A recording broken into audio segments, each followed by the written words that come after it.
Hello, नमस्कार साथी, कैसे हैं? चलिए स्वागत करता हूँ मैं आप सभी का गुरुकुलम के ऑनलाइन क्लासेज में। और पढ़ाई-लिखाई कैसी चल रही है? चलिए पढ़ते रहिए, मस्त रहिए, आबाद रहिए। चलिए आज हम बात करेंगे संक्षारण के बारे में, ठीक है? संक्षारण पढ़ेंगे, फिर उसके बाद संक्षारण से बचाव के उपाय, इसके उदाहरण भी पढ़ेंगे, उसके साथ विकृति का निदान पढ़ेंगे, ठीक? चलिए संक्षारण के बारे में पढ़ते हैं। देखिए संक्षारण क्या होता है? जब कोई धातु जब कोई धातु किसी मतलब आर्द्रता और ऑक्सीजन की या वायु की उपस्थिति में आती है तो वह संक्षारित हो जाती है। संक्षारित मतलब उसका क्षरण होने लगता है। एग्जाम्पल, जैसे देखिए लोहा लीजिए, आप लोहे को कुछ समय के लिए जब बारिश का मौसम हो तो उसको बाहर रख दीजिए, ठीक?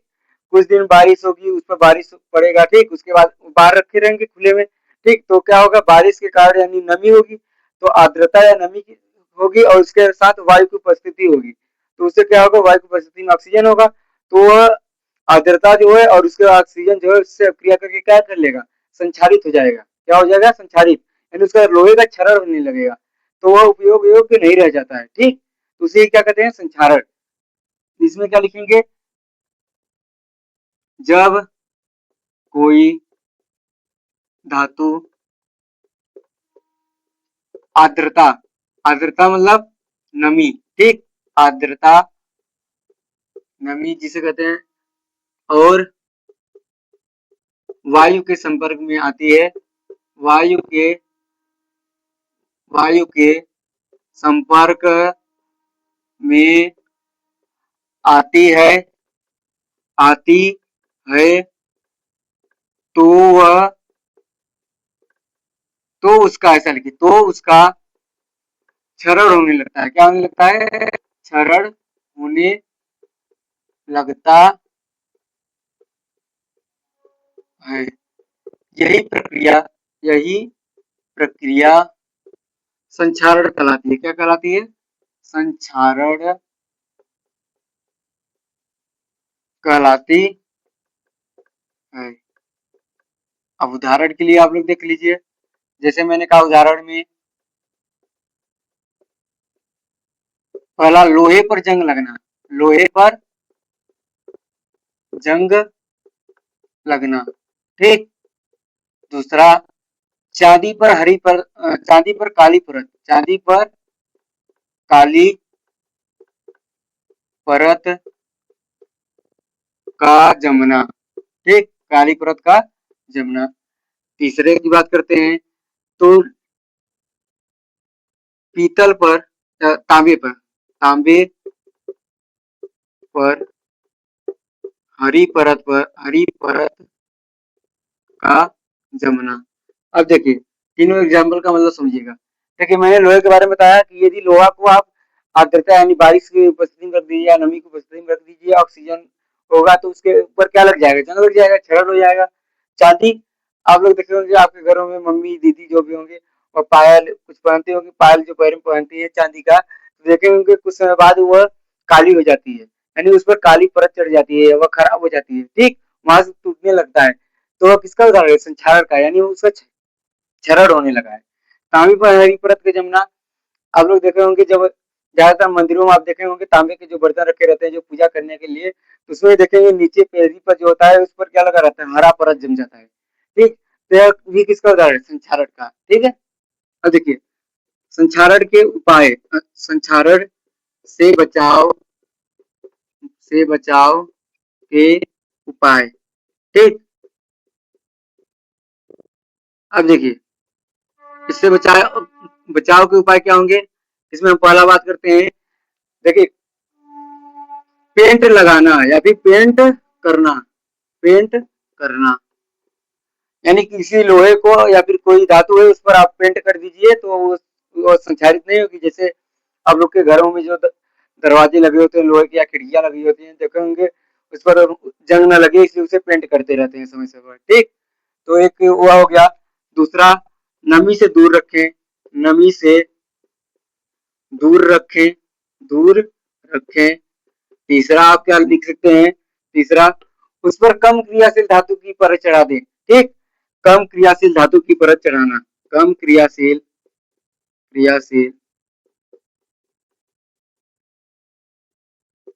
धातु की परत चढ़ाना। ठीक, जिसे क्या कहते हैं, जिसे यशद लेपन, यशद लेपन, ठीक, या गैल्वेनाइजेशन या गैल्वेनीकरण, यशद लेपन कहते हैं। ठीक है, समझ आ गया ना। संक्षारण क्या होता है, जब कोई धातु आर्द्रता या नमी और वायु के संपर्क में आती है तो उसका क्षरण होने लगता है, यही प्रक्रिया संक्षारण कहलाती है। उदाहरण संक्षारण के क्या है, लोहे पर जंग लगना, चांदी पर काली परत का जमना, तांबे पर हरी परत का जमना। संक्षारण से बचाव के उपाय दो तीन एग्जाम्पल, तीन उपाय आप याद रखें। पेंट कर देना, नमी से दूर रखें, ठीक, यानी आर्द्रता या नमी से दूर रखें। उसके बाद कम क्रियाशील धातु की परत चढ़ाना, जिससे क्या कहते हैं, यशद लेपन। चलिए इतना लिख लीजिए।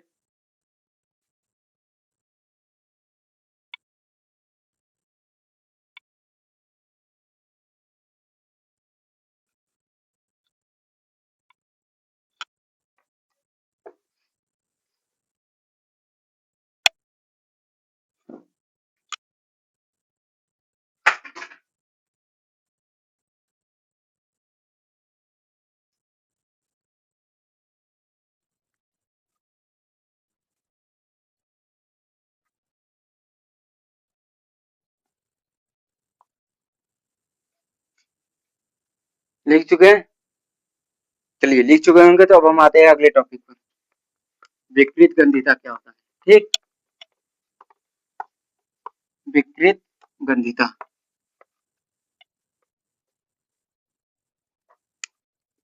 देखिए विकृत गंधिता क्या, विकृत गंधिता, ठीक है। विकृत गंधिता की बात करते हैं। जब तैलीय या वसा युक्त पदार्थ, ठीक, जब तैलीय या वसा युक्त पदार्थ, जब तैलीय या वसा युक्त पदार्थ वायु, जिसमें आप लोग क्या लिखेंगे क्वेश्चन में, ऑक्सीजन, ऑक्सीजन की उपस्थिति में आते हैं तो वह ऑक्सीकृत हो जाते हैं, ऑक्सीकृत हो जाते हैं, और उनका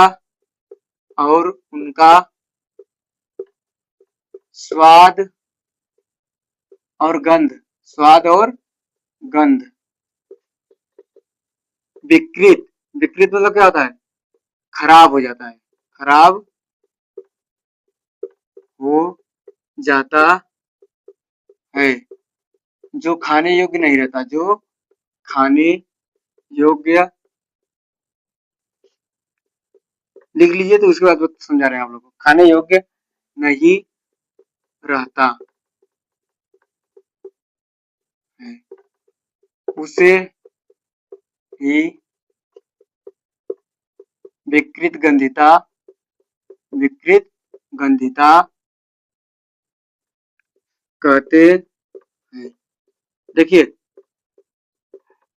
जब तैलीय या वसा युक्त पदार्थ वायु की उपस्थिति में यानी ऑक्सीजन की उपस्थिति में आते हैं तो ऑक्सीकृत हो जाते हैं और उनका स्वाद खाने योग्य नहीं रहता है, यानी उनका जो स्वाद है और गंध है वो विकृत हो जाता है, खराब हो जाता है, वह खाने योग्य नहीं रहता है, उसे क्या कहते हैं, विकृत गंधिता। मतलब जैसे देखिए आपके घरों में जब चिप्स छाना जाता होगा, ठीक, जब चिप्स छाना जाता होगा तो देखे होंगे उस चिप्स को अगर आप 1 घंटे आधे घंटे के लिए या फिर ज्यादा समय के लिए 1 घंटे से 2 घंटे तक के लिए आप खुले में रख दीजिए, ठीक, प्लेट में लीजिए और खुले में रख दीजिए, तो होता क्या है देखेंगे वो नरम हो जाता है, नरम होने का मतलब वो खराब हो जाता है, आप उसको खाएंगे उसका स्वाद बहुत खराब हो जाता है और विकृत हो जाता है, उसको खाने से क्या हो जाती है, बीमारियां भी हो सकती हैं और हमारे स्वास्थ्य के लिए खराब होता है। तो उसी तरह देखिए वो कैसा है, तली है और वसा युक्त है, यानी उसे तेल में छना गया था, ठीक, और वसा युक्त था, तो ऐसे पदार्थ जब वायु की उपस्थिति में आते हैं, वायु की उपस्थिति में यानी ऑक्सीजन की उपस्थिति में आते हैं, वायु में ऑक्सीजन होता है, उसमें आते हैं, वायु में और भी गैस होते हैं लेकिन हमें ऑक्सीजन देखना है, ठीक, तो वह ऑक्सीकृत हो जाते हैं और उनका स्वाद और गंध जो है विकृत यानी खराब हो जाता है, जो खाने योग्य नहीं रहते हैं उसे क्या कहते हैं, विकृत गंधिता। अब उदाहरण देखते हैं हम, उदाहरण या फिर जैसे उदाहरण, अचार या मुरब्बा, अचार या मुरब्बा को खुले में रखने पर, खुले में रखने पर खराब हो जाते हैं, हो जाते हैं। ठीक, अब इससे बचाव के उपाय क्या होगा? ठीक, बचाव के उपाय यानी विकृत गंधिता से, विकृत गंधिता से बचाव के उपाय। ठीक है, तो देखिए बचाव के उपाय क्या है कि उन्हें वायु की उपस्थिति में आने से रोका जाए, यानी वायु की उपस्थिति में आने से रोकना। ठीक, यानी वो वायु की उपस्थिति में ना आ सके, यानी संपर्क में ना आ सके। ठीक, वायु के संपर्क में, ऐसा लिख लीजिए, वायु के संपर्क में आने से रोकना। और दूसरा, उन्हें क्या कर सकते हैं आप कि जैसे देखिए कम क्रियाशील तत्वों के साथ उन्हें रख सकते हैं। जैसे होता है चिप्स होता है ना, चिप्स के पैकेट में देखेंगे आप लोग नाइट्रोजन गैस भरी होती है। आप जाएंगे दुकान से 10 रुपए का चिप्स खरीद के लाएंगे, चिप्स का पैकेट, उसमें आप सोचेंगे बहुत ज्यादा चिप्स होगा, पर वो दिखता है क्योंकि आप जब उसे खोलते हैं तो उसमें चिप्स थोड़ा सा रहता है, पर ज्यादा से ज्यादा उसमें देखेंगे आप वो फूला इसलिए रहता है क्योंकि उसमें नाइट्रोजन गैस भरते हैं। वह गैस क्या करती है, उसमें भरे हुए पदार्थ को, जो तैलीय होता है या वसा युक्त होता है, ठीक, उसे सुरक्षित रखती है, उसे अवक्रिया ना करने देती है। अब आप कहेंगे सर पैकेट में बंद रहता है फिर भी, हाँ, उसके उसमें भी क्या किया जाता है कि चिप्स के पैकेटों में नाइट्रोजन गैस भरी जाती है जो कम क्रियाशील होती है। ठीक,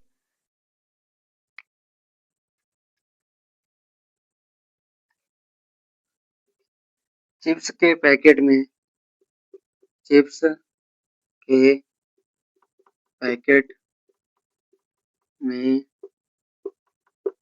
नाइट्रोजन गैस भरी जाती है जो कम क्रियाशील होती है और और चिप्स को खराब होने से बचाती है, खराब होने से, खराब होने से बचाती है। चलिए देखिए मेरे दोस्तों, इतना आप लोग का यहाँ पर आप चैप्टर खत्म होता है, पहला चैप्टर। अब क्वेश्चन करते रहिएगा, उसके बाद बीच बीच में मैं इस चैप्टर के जितने भी क्वेश्चन है एनसीईआरटी क्वेश्चन कराता रहूंगा। उसके अलावा कल हम लोग नया चैप्टर शुरू करेंगे, बीच बीच में इसके क्वेश्चन करते रहेंगे। और उसके बाद आप लोगों को एक और बात कि जो भी डाउट हो या फिर ग्रुप में जुड़ना चाहते हैं हैंड रिटन नोट्स के लिए, तो इस नंबर पर आप जरूर जुड़ जाइए,